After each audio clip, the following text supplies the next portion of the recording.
Welcome to episode 445 of Salcedo Paranormal. Tonight I'm covering paranormal news. As always, you can find all episodes of the show, along with links to social media and other ways to contact me, at the podcast page, and that is salcedoparanormal.podbean.com. That's SALSIDO paranormal.podbean.com. Always happy to hear from you all, whether you have comments or questions or topic suggestions, or stories of paranormal experiences, whether they're your own or from others that you trust. Happy to either read those or happy to join me on the show to talk about them. Thank you all for listening, whether you are here for the live streams on Discord, or if you listen on the podcast or YouTube feeds, or on the Troubled Minds Radio Network, KUAP Digital Broadcasting. There you can hear replays of the show, 2 of them, every night at 6 p.m. Pacific, 9 p.m. Eastern, right before Troubled Minds Radio comes on. I always want to thank Michael Strange, host of Troubled Minds Radio, and Liam of the Exiled Minds podcast, for producing the show and putting it on the network, as you all hear it there.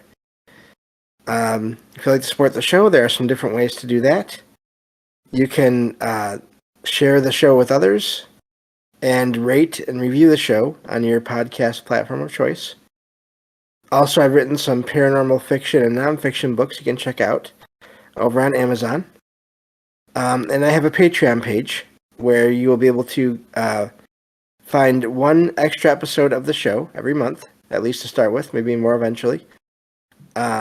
And that will be available to all tiers on there, no matter which one you pick. Also, if you want to just make a one-time donation, you can do that through PayPal and Venmo.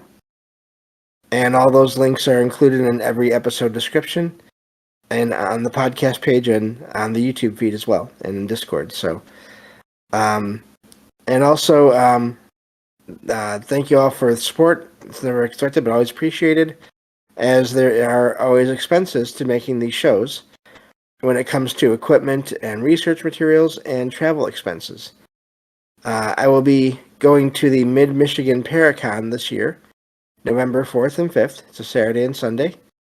And I'll be doing some recordings of myself and possibly others to sort of bring back to you all as a sort of a description of what the event was like, and just to give you an idea of that, and also maybe share some stories. Hopefully, we'll see what happens when I get there. So I believe that takes care of all of that. As far as the stories I have to share for tonight, the news stories, they are all in the show notes and sources channel on Discord, and I will also share the links of those stories that I cover in the episode description for the show as well, as usual. And so I think that with that, I can move on to everything here. Again, all the links are available for you all to check out later, and I've been using some new technology to sort of summarize these articles, so I'm going to be reading from that mostly, and then that way you can all check out the articles and read them in their entirety on your own, and I can get through more articles that way. So this first article is from, and these first 2 articles are actually left over from last Wednesday, I guess it'd be Monday's news show. And this first one is from dailymail.co.uk.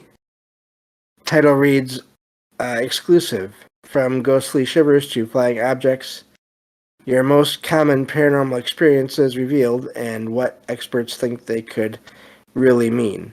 And this is a interesting article in a way. It sort of goes over possible explanations for paranormal activity that don't involve the paranormal.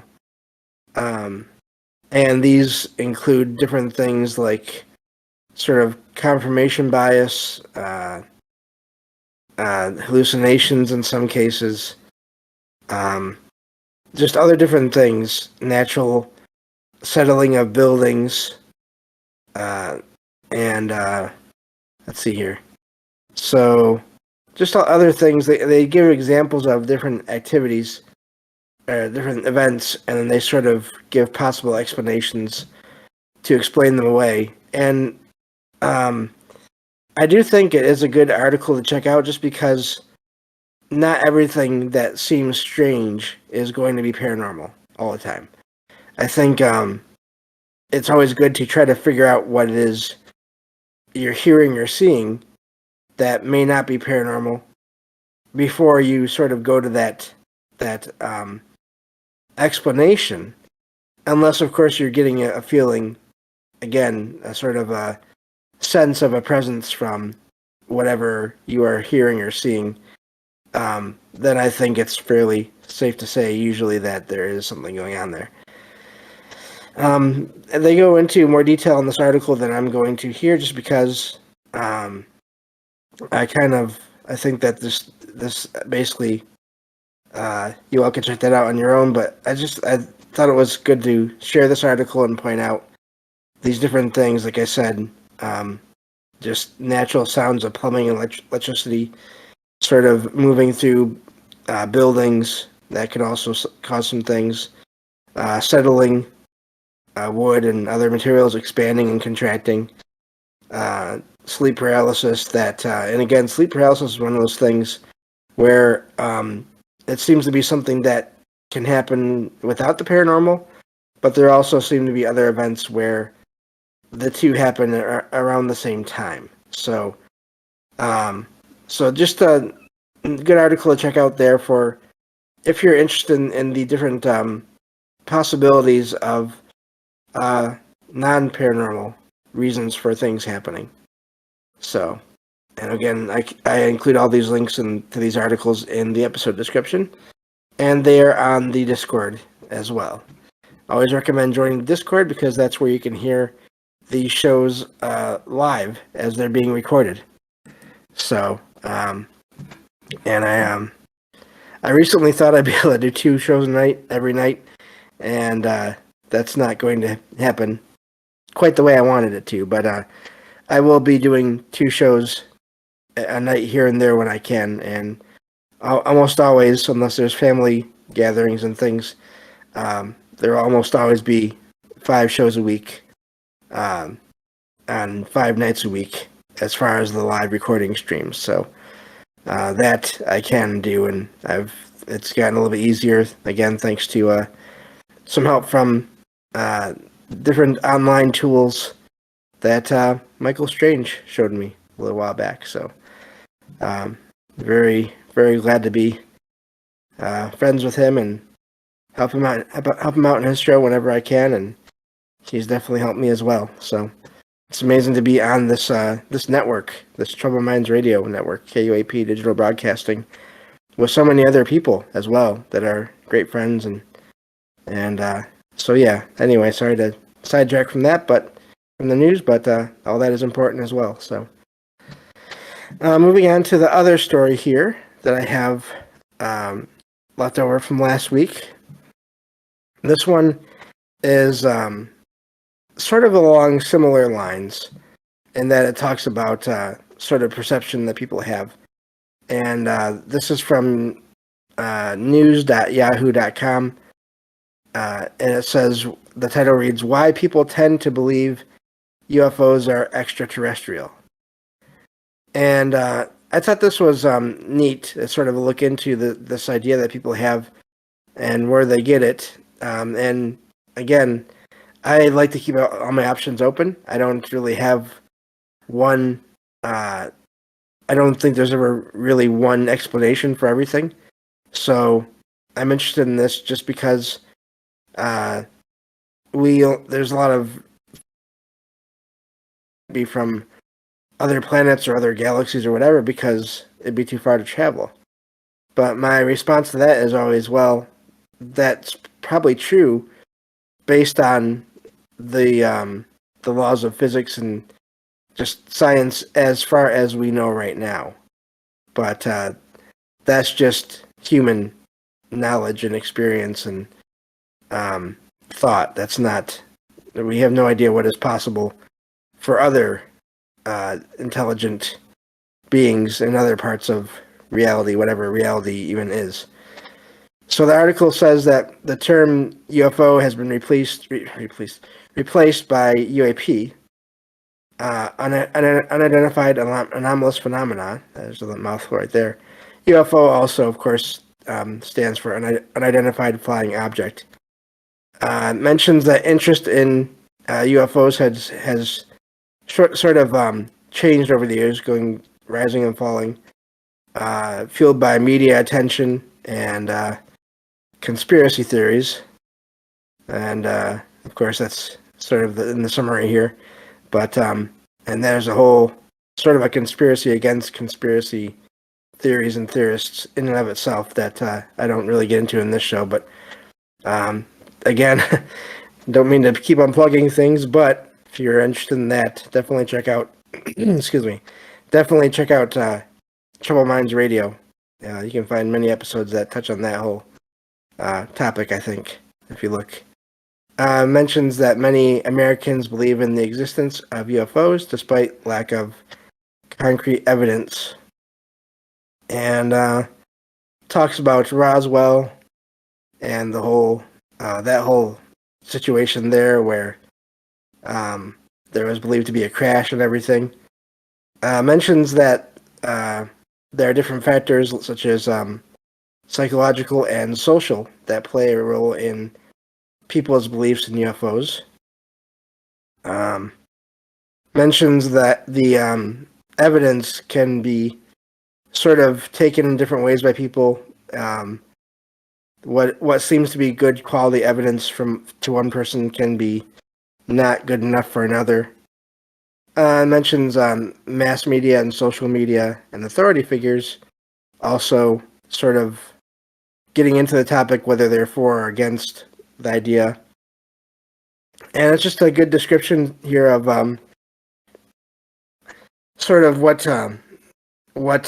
we're at, I think, overall, where it started and where we're at now, just in a brief summary of that. And I like the last thing it mentions in the article here and this in the summary is that there's the one thing that may suggest or lead towards the possibility of extraterrestrials is just the size or how large the universe seems to be, and that I do think is a good point, in that we've only really ever been we really haven't gone out that far yet. So just a neat little article there as well. Those first two I thought were a good pair in their own ways, and but. So now I'm moving on to the articles here from that I put together today. I found today, and this next one is from a real estate website, and I'm always interested in those because that's a topic that comes up in real estate websites here and there in regard to, of course, haunted houses, haunted properties, paranormal activity in buildings, and whether or not you should buy or what you have to know to sell or to buy. Something that does pop up in the news feeds here and there. And so this is from, realtybiznews.com, and the title reads, "Should You Buy a Haunted House?" And it mentions that buying a house is a significant financial and emotional investment, but there are other factors that should be considered when making that purchase. Buying a house with paranormal activity might be intriguing to some people, but it also can be a source of fear and uncertainty for others. And that is something when it comes to paranormal activity you have to always keep in mind. Most of the time, you're not really in control of what's going on, unless you really work at it. And even then, depending on all the different stories you find online, there are different levels of that. But mentions that real estate agents refer to haunted homes as stigmatized properties. Now, I've heard that term before, but I've never really, I didn't know that was like a, sort of an official or somewhat official term for it. Mentions that potential buyers should consider signs of a haunted house before purchasing, and some of these signs include unexpected noises, apparitions, cold spots, although I've heard of warm spots too, electrical disturbances, moving objects, strange odors, feelings of being watched, and unusual animal behavior. That is, that last one is a good point, because if you think about it, animals don't have the same filters that people do. There's not the worry or the fear of keeping up appearances when it comes to animals. If they sense something, then they're going to indicate that they sense something. It doesn't matter if it's something that is considered by society to be not real. If it's real enough to them, they're going to let you know. Mentions that sellers may not be required to disclose death or hauntings in many states. I think mainly they're talking about the U.S. here. And mentions that it's a good idea to do a lot of research on the history of the property before buying a haunted property, a haunted place. So there's more, but I think that basically covers that article there, and there's more, and you can check it out for yourselves as well. So really interesting. I love seeing that topic brought up in what is basically a mainstream kind of a website there. So I think I have time for at least one more article here, and we'll see about that after that. More after that, I mean. But thank you all for being here. Let me get to this next one here. So this next article is from WOWKTV.com and /news. The title reads, Tunnels in West Virginia that are believed to be haunted. And this goes over several locations here. Mentions Brandy Gap Tunnel number 2. It's located in the North Bend Rail Trail, that's a hard thing to say, in Salem, in Harrison County. Was originally built in the B&O Railroad, for the B&O Railroad, closed in the 1980s. But there have been reports of people hearing trains and seeing orbs after it was closed. That's interesting. That's sort of goes to the sounds. I would think would go more towards residual, but who knows with the orbs. There is a legend, apparently, of a railroad worker that was killed in the tunnel, but details are unclear. So hopefully that's just a legend, but you never know. It's also near a cemetery, which is believed to contribute to the strange voices and noises. We'll go over at least one more of these tunnels here. I'm not sure how exactly you say this. Dingess. I don't even know if I want to try to say that. Tunnel, and it's located in Mingo County. Has a violent history, according to the article here. It was built in 1892 by Norfolk and Western Railway. Locals ambushed different rail workers, earning it the name Bloody Mango. Mentions that hundreds of people have been estimated to be killed in this way, so it's basically a site of a terrible series of attacks. But it's been inactive since 1913, and it's now it's a nearly a mile-long road to this area. I'll go over one more, at least. This next one is called the Hempfield Tunnel, also known as Tunnel Green. It's located along the Wheeling Heritage Trail. It's believed to be haunted by a murdered man and people buried at the site. Mentions that moisture from the tunnel's ceiling is thought to be from the remains of those people. I don't know how that works, but okay. It's associated with the ghost of apparently a major, a known killer in the area, and one of their victims is thought to be haunting the tunnel. So, let's see here. It has a couple more here. I guess I might as well go through this article here. The next one is called the Silver Run Tunnel, number 19. It's located between Cairo and, wow, there's an interesting name for a town, Petroleum, if that's the name of a town or village, on the North Bend Rail Trail. It's difficult to access with Bend, completely dark, and of course spooky. It says it's haunted by the ghost of a woman in a white dress, woman in white again. There's a legend of her being abandoned at the altar and killed by a train. Of course, a lot of those legends, they always seem to end tragically with the woman in white, so it's always hard to know what's going on there. But there are reports of apparitions still. That's the odd thing about that. You hear about these apparitions and these stories, similar stories, all over the place. And yet, there's still apparitions in all these places. I guess that goes back to the whole idea of, are people sort of hearing that story and putting so much energy into that area as they pass that they sort of generate the apparition, sort of a tulpa or thought form. But she's seen on the tracks, causing delays. So, and that she's witnessed by train conductors there. So, so yeah, that's the end of that article.